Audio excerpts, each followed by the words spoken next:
Tolong, jambret.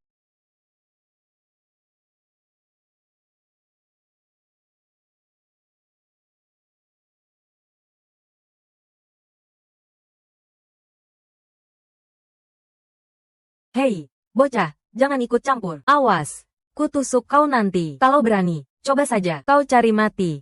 Ya. Diam di sana. Aku mohon, ampuni aku. Simpan saja omonganmu untuk di kantor polisi. Kamu tidak apa-apa. Tidak apa-apa. Ternyata dia. Kenapa bisa jadi begini?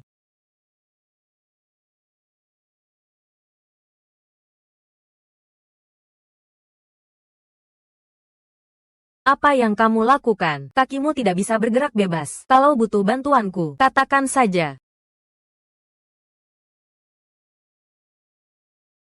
Nikahi aku. Aku ini cacat. Cacat yang dikhianati oleh tunangannya. Mana berani aku berharap ada pria yang mau menikahiku. Baik. Aku akan menikahimu.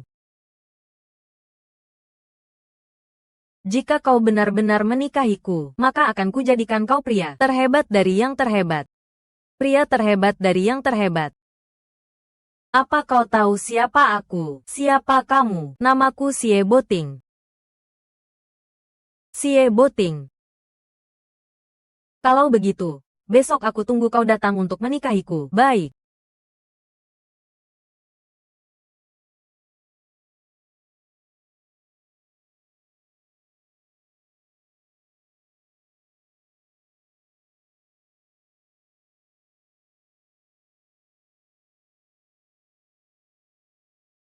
Sepertinya dia tidak mengenaliku. Tuan Xie, ku dengar tunangannya itu. Hidupnya tidak bahagia. Kalau begitu, akan kurebut dia kembali. Besok, pergilah ke lokasi pernikahan dan dukung dia. Tuan Xie, Anda adalah taipan terbesar di Jiangcheng. Apa Anda benar-benar mau menghabiskan begitu banyak mahar untuk menikahi seorang wanita yang lumpuh separuh badan? Aku sudah memutuskan, tidak perlu membujukku lagi. Semoga Song Xiu bisa melihat ketulusanku. Bibi, Jinghui itu kenapa menikahi istri yang kakinya cacat? Nanti kalau tidak bisa punya anak, bagaimana? Kalau bukan karena dia menyelamatkan Jinghui dulu, hanya dengan kondisi keluarganya yang ayahnya seorang satpam. Bagian mana yang pantas untuk anakku? Aku sama sekali tidak menyukainya.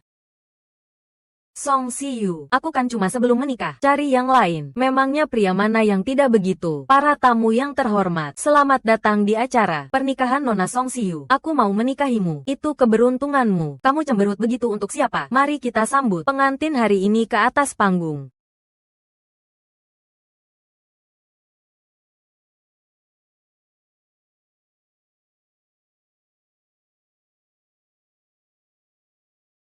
Cantik sekali.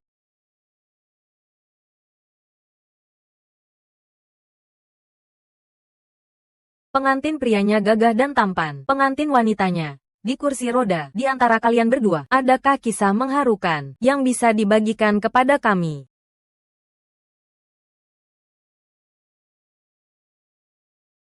Biar aku saja yang cerita. Hadirin sekalian, kalian semua adalah kerabat Sue Jinghui dan juga teman kita bersama. Semua orang tahu, aku dan Sue Jinghui adalah teman sekelas di SMA. Aku menjadi cacat karena menyelamatkannya. Hingga harus duduk di kursi roda. Kaki pengantin wanita terluka karena pengantin pria. Hubungan kalian sungguh agung. Ya, dulu aku juga berpikir, cinta kami sangat agung. Bagaimanapun, aku punya keberanian saat kecelakaan mobil untuk mendorongnya menjauh, yang menyebabkan tubuh bagian bawahku lumpuh.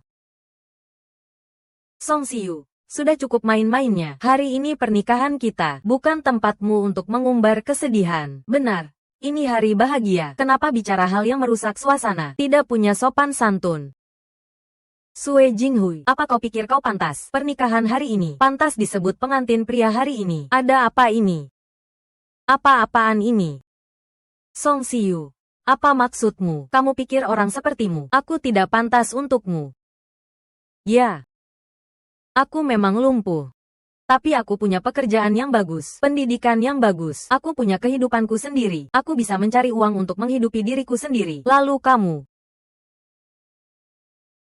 hanya bisa mencari wanita di mana-mana. Pria yang hanya bisa berpikir dengan selangkangannya. Song Siyu, tutup mulutmu. Hari ini, pernikahanmu dengan anakku. Begitu banyak teman yang melihat. Iya, Song Siyu, jangan bercanda keterlaluan. Kalau ada apa-apa, bicarakan di rumah saja. Suami istri bertengkar di ranjang. Baikan juga diranjang. Benarkah? Tapi pernikahan hari ini, aku tidak mau melanjutkannya. Ini bukan pesta pernikahan. Ini adalah pesta yang kusiapkan untuk menceraikan suamiku. Apa yang terjadi? Pesta menceraikan suami.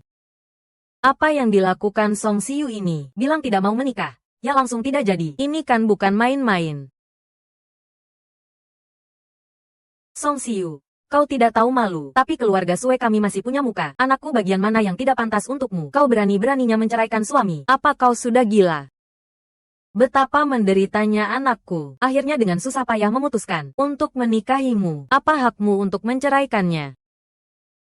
Apa haknya untuk merendahkanku? Coba kau tanyakan, hal-hal memalukan apa saja yang telah dia lakukan. Jangan memutarbalikkan fakta. Anakku tidak merendahkanmu yang duduk di kursi roda. Dengan murah hati menikahimu. Kau malah berani bilang dia tidak tahu malu. Menurutku, yang paling tidak tahu malu itu kamu. Benar-benar wanita jalang. Song Siyu, kau hanyalah anak seorang satpam. Kalau bukan karena kebaikanku menikahimu, siapa yang akan kau andalkan seumur hidupmu? Karena hari ini kau tidak mau menikah denganku. Ya sudah. Kita tidak usah menikah. Sekarang, enyahlah dari sini. Akan kulihat. Selain aku yang mengasihanimu, pria mana lagi yang mau melirikmu? Ku beritahu kau ya, orang yang mau menikah denganku, bisa berbaris dari sini sampai ke gerbang. Karena hari ini kau tidak mau menikah denganku, maka pergilah ke pintu, dan jadilah anjing yang baik. Saksikanlah momen bahagiaku. Nak, apa yang kau katakan? Maksudmu, ada pengantin wanita lain. Hari ini adalah hari pernikahanmu dengan wanita lain. Tentu saja. Ma, hari ini adalah hari bahagia pernikahanku dengan sahabat baik Song Siyu, Zhang Jialin.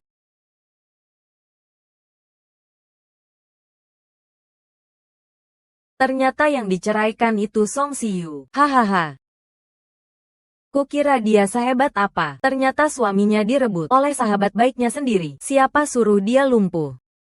Kalau aku pria, aku juga tidak akan meliriknya.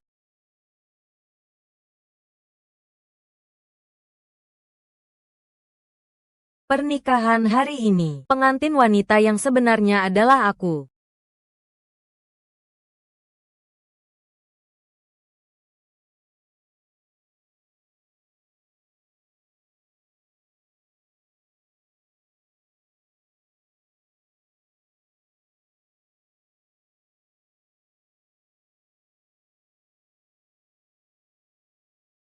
Kenapa ada dua pengantin wanita? Sayang. Akhirnya kau datang juga. Kau kan sudah bilang mau menikahiku. Mana mungkin aku tidak datang. Ini. Bukankah pengantin wanitanya Song Siyu? Jangan-jangan pengantin wanitanya benar-benar ganti. Sue Jinghui ini benar-benar hebat. Ya, menikahi dua pengantin wanita dalam satu hari. Sungguh mengejutkan. Jinghui, sebenarnya ada apa ini? Begitu banyak kerabat dan teman yang melihat. Ma.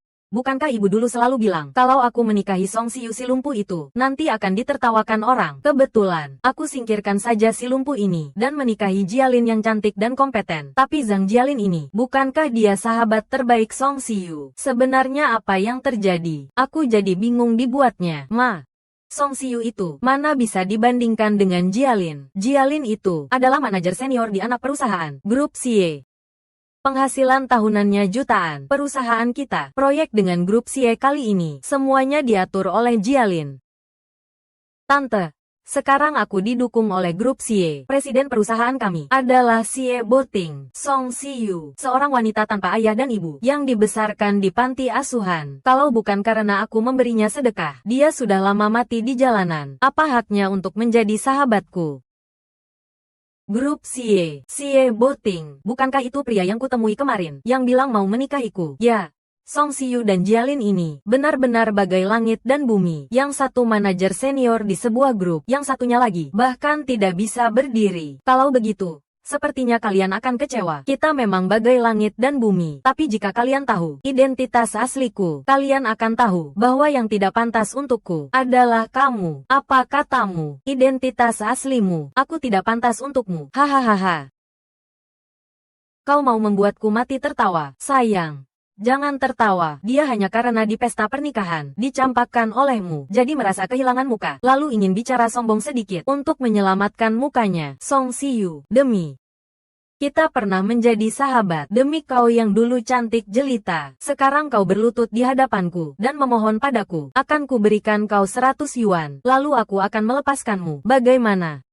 Aku tidak butuh uangmu, aku ingin kalian, pasangan selingkuh ini, sekarang berlutut dan bersujud minta maaf padaku, dan mengakui bahwa kalian yang salah duluan. Bagaimana?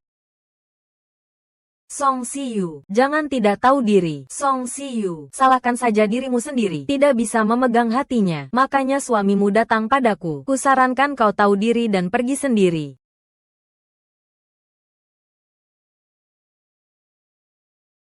Zhang Jialin, sudah cukup. Kita semua teman sekelas. Kau dan Song Siyu dulu sahabat baik. Jangan keterlaluan. Wah, ada juga yang mau ikut campur. Apa maksudmu? Memang kau yang selingkuh dengan suami Song Siyu duluan.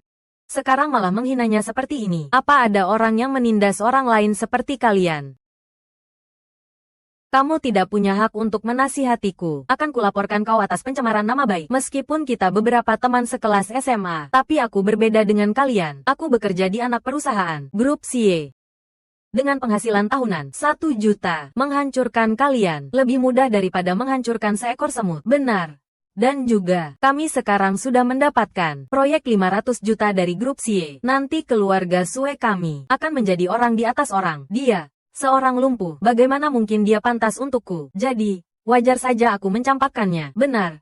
Kalau kau kasihan padanya, bawa saja dia pulang, dan nikahkan dengan kerabatmu. Jangan merusak anakku. Kalian. Song Siyu menjadi cacat karena menyelamatkan anakmu. Bukankah seharusnya anakmu menikahinya? Dia sendiri yang rela. Kenapa anakku yang harus bertanggung jawab? Memangnya dia pantas? Orang berbuat, langit melihat, berbuat jahat. Apa kalian tidak takut kena karma? Memangnya ini urusanmu untuk ikut bicara? Siapa yang tidak bisa bicara omong kosong? Kalau mau menikahinya, nikahi saja dia sendiri. Lagi pula, waktu itu dia sendiri yang menyelamatkanku. Dia sendiri yang mendekat, jadi lumpuh. Salah siapa? Jangan berpura-pura baik di sini. Jangan berpura-pura baik di sini. Coba tanyakan pada kerabat dan teman yang hadir. Sue Jinghui itu seharusnya menikahi aku atau Siyu. Hari ini, aku akan bersaing dengan si lumpuh ini. Untuk melihat, menurut kalian, siapa yang pantas menikah dengan Sue Jinghui atau Song Siyu? Tidak punya uang, tidak punya kuasa, pantas saja diselingkuhi. Dukung Nona Zhang menikah dengan Sue Jinghui dalam cinta. Yang tidak dicintai adalah orang ketiga. Kau dengar, Song Siyu dalam cinta. Yang tidak dicintai adalah orang ketiga. Dan juga, punya uang, punya penampilan, punya kekuatan. Itulah hak untuk bicara. Itulah keadilan. Semua orang mendukungku. Semua orang menganggapmu sampah. Anakku memang punya mata yang bagus. Menyingkirkanmu yang duduk di kursi roda, dicampakkan, dan menikahi Zhang Jialin yang muda, cantik, dan kaya. Ayah. Keluarga Sue kita, nanti dengan bantuan Zhang Jialin, pasti akan melesat ke puncak. Song Siyu, kau juga jangan minder. Siapa suruh kau tidak punya siapa-siapa yang mendukungmu? Benar. Jialin itu adalah manajer senior di grup CA, sedangkan kau, bahkan satu jarinya pun, kau tidak bisa menandinginya. Benarkah? Kalau kau tahu latar belakang keluargaku, dan siapa pria yang akan menikahiku nanti, aku takut kau akan terkejut, sampai mencungkil bola matamu sendiri. Masih saja membual, kau punya pendukung. Kau seorang lumpuh, selain aku, siapa lagi yang mau buta dan menikahimu? Cepat, cepat, cepat tanda tangani perjanjian pembatalan pernikahan. Melihatmu sedetik saja sudah membuat kami jijik. Setelah tanda tangan, cepat enyah.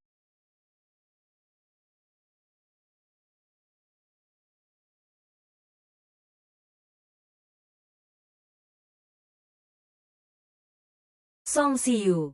Kau gila, kau berani-beraninya memukul Jialin dengan kertas. Kau tahu Jialin sekarang sangat berharga. Kalau sampai tergores oleh kertasmu, akan kubunuh kau. Sudah kubilang hari ini adalah pesta perceraianku. Kau tidak punya hak untuk membatalkan pernikahan. Pengantin priaku akan segera datang. Cepat bawa sampahmu. Dan enyahlah dari sini. Kau, seorang lumpuh yang tidak bisa mengurus diri sendiri. Siapa yang mau menikahimu? Jangan-jangan kau berhalusinasi. Satpam. Kemari bantu. Kalau dia tidak mau pergi, lempar saja dia keluar. Lepaskan aku. Lepaskan aku. Kalian akan menyesal. Suamiku adalah presiden grup Xie Boting, Song Siu. Kau benar-benar menjijikkan. Tadi Jialin bilang, dia adalah manajer senior di anak perusahaan grup Xie. Sekarang, kau membual kalau tunanganmu adalah Tuan Xie. Hanya dengan kau yang lumpuh, berani-beraninya menodai Tuan Xie kami. Tidak mau cara baik-baik, ya. Sampainya di sini. Silakan kalian pilih. Aku saja. Apa yang mau kalian lakukan? Lakukan apa? Tentu saja mengajarimu sopan santun.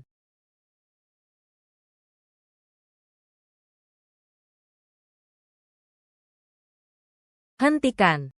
Kulihat siapa yang berani menyentuhnya.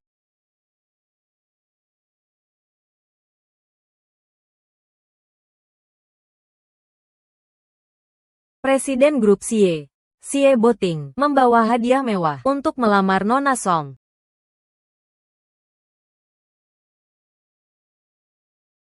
Apa? Tuan Xie. Hari ini, semua orang yang telah menyakiti istriku, akan kubuat kalian membayar harganya.